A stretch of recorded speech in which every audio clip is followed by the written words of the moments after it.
The book name is tipping point. Book का किताब का नाम क्या है? Tipping point. मैकलेगन ग्लैडवेल की लिखी हुई किताब है, राइटर है ग्लैडवेल। ये पिछले 3 साल से कॉर्पोरेट मार्केट में टेबल ऑफ डिस्कशन पे पड़ी रही। बहुत सी दुनिया ने इसको डिस्कस किया, बहुत सी दुनिया ने पूछा, बहुत सी दुनिया इस किताब को रेफरेंस कोट करने लग पड़ी है। इस किताब का ग्लैडवेल का जुमला, ग्लैडवेल कहता है जी मैंने हजारों सालों की बायोग्राफीज को पढ़ा है, दुनिया की एक्सीलेंस को पढ़ा है, स्पोर्ट्समैन को पढ़ा है, बिजनेस एंटरप्रेन्योरियल वर्ड्स को देखा है, लीडरशिप्स को देखा है। दुनिया में कोई बंदा 10,000 खालिस घंटे खर्चे हुए कंपिटेंट नहीं हो सकता। डेफिनेशन क्या दे रहा है? लेकिन 10,000 घंटे। बट थिंग इज दैट मेरा अब्बा जी कहते हैं मैं रिटायर 30 साल लग चुके, is not a competent man. उनकी अपनी बस एक क्लरिकल जॉब, रिटायर हो गए।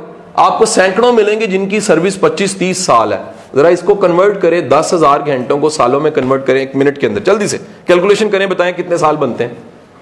13.9। ओके जी, आपको पता लगा जी 13.9 मंथ्स है, ऐसे ही है जी। तो ये हम कह सकते हैं, चलें जी हम धक्का लगा लेते हैं, आपकी मान लेते हैं 14 महीने, जिंदगी के 14 महीने खालिस अगर आपने किसी काम की प्रैक्टिस पे लगाए हैं, you become the competent. Gladwell क्या कह रहा है? एक्स्ट्रा ऑर्डिनरी बनने के लिए आपको 1.25 साल चाहिए। और होता क्या है, मैं फिर कह रहा हूं, अगर फर्ज करें ये मेरी एक बास्केट है, अगेन मेरी ये लाइफ कैरियर स्टार्ट हो गया, मैं ट्रेनर, मैं शुरू करता हूं अपनी जिंदगी को, वहां जाके रिटायर होना है। अगर यहां से शुरू होने के बाद चलते चलते 30 साल में, जुमला बड़ा मुश्किल है, 30 साल में 10,000 घंटे इकट्ठे मैंने नहीं ना किए, मैं कंपिटेंट नहीं हूंगा। और आपको ऐसे सैकड़ों हजारों लोग मिलेंगे। Right wrong? सही कह रहा हूं, गलत कह रहा हूं? किया क्या उन्होंने? अगर फर्ज करें कि एक दिन ही था, हर दिन में अगर 1 घंटा आपने खालिस मेहनत अपने आप पे की है ना, तो आपकी कंपिटेंसी बढ़ते बढ़ते जिस दिन 10,000 घंटे पूरे हो जाएंगे, वो कह रहा है जी। और ग्लैडवेल अगर आप पता करेंगे कॉर्पोरेट मार्केट में, उसके फेम की रीजन ही डाटा है। वो कह रहा है जी दुनिया में आज ढूंढना बड़ा आसान हो गया, दुनिया में आज रिसर्च करना बड़ा आसान हो गया, क्योंकि डाटे पे चीजें चली गई हैं। वो कहता है दुनिया का ये वाहिद वक्त है जिसमें दुनिया को पता लग गया दुनिया के सबसे ज्यादा बच्चे अगस्त में पैदा होते हैं। आज तक दुनिया में सबसे ज्यादा बर्थ अगस्त में हुई हैं, सबसे कम बर्थ फरवरी में हुई है। उसने कहा जी डाटा यहां चला गया कि सीरियल किलर, दुनिया के सबसे ज्यादा कातिल नवंबर में पैदा हुए हैं। कहीं हंस पड़ेंगे कि मैं ही नवंबर वाले यहां बैठे होंगे तैयार हो जाए कत्ल करने के लिए। लेकिन अब बताना मैं क्या चाह रहा हूं, वो कह रहा है डाटे के दौर में ये ढूंढना कि कंपिटेंसी आती कैसे है, ये तो मुश्किल ही नहीं है। ये तो तब मुश्किल था जब किस्मत का चक्कर था, तुक्का था। सर जी हम कहां जा चुके हैं? हम आज नंबरों, डाटा, एग्जैक्ट एनालिसिस पे जा चुके हैं कि वो कौन सा फैक्टर है, tipping point. Mind is tipping point क्या है? वो कौन सी चीज है जो उठाती है और उठा के एक आम से बंदे को खास कर देती है? वो कौन सी चीज है जो एक शख्स को दूसरों से मुनफरिद कर देती है? वो कौन सी चीज है जो आपको आज से 10 साल बाद मार्केट में एक ब्रांड नेम से खड़ा करेगी? देयर इज अ टारगेट, आज का टारगेट दे रहा हूं आपको। सर अपना नाम अपने काम में ब्रांड बनाएं। ये कोई आपको यूनिवर्सिटी नहीं कहती कि खुदा के बंदो अगर तुम ब्रांड नहीं हो तो फिर कैसे चलेगा निजाम। हमने ब्रांड सिर्फ फायर के सुने हैं, खाड़ी के सुने हैं, रॉयल टैग के, शर्ट एंड टाई के। सर बंदे ब्रांड होते हैं। गलत कह रहा हूं? जरा सुनिएगा। व्हाट इज ईदी? Is a brand, is a brand.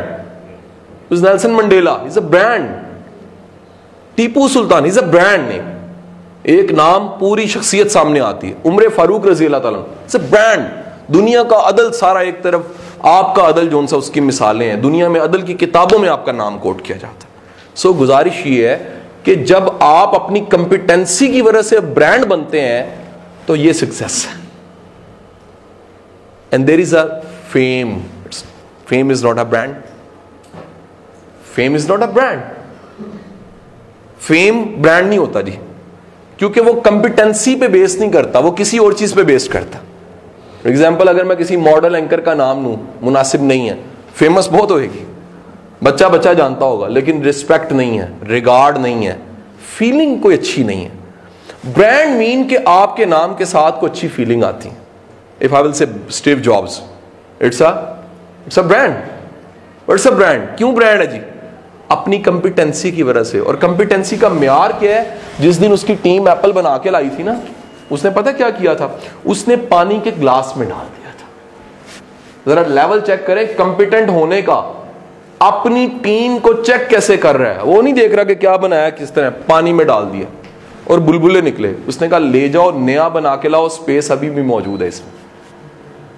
ये कॉन्फिडेंस होता है कंपिटेंसी में। ये कॉन्फिडेंस होता है कि वो अपने कितने अरसे की रिसर्च के बाद बनने वाले प्रोडक्ट को कहां फेंक रहा है? पानी के ग्लास में। कह रहा है ये मैंने रखा है, देखो इतने बुलबुले निकल रहे हैं, इसकी स्पेस अभी भी है, इसको स्मार्ट करो। ये इससे ज्यादा स्मार्ट हो सकता है। टारगेट क्या है? दुनिया का सबसे स्मार्ट, सबसे जबरदस्त सेट हमने बनाना है।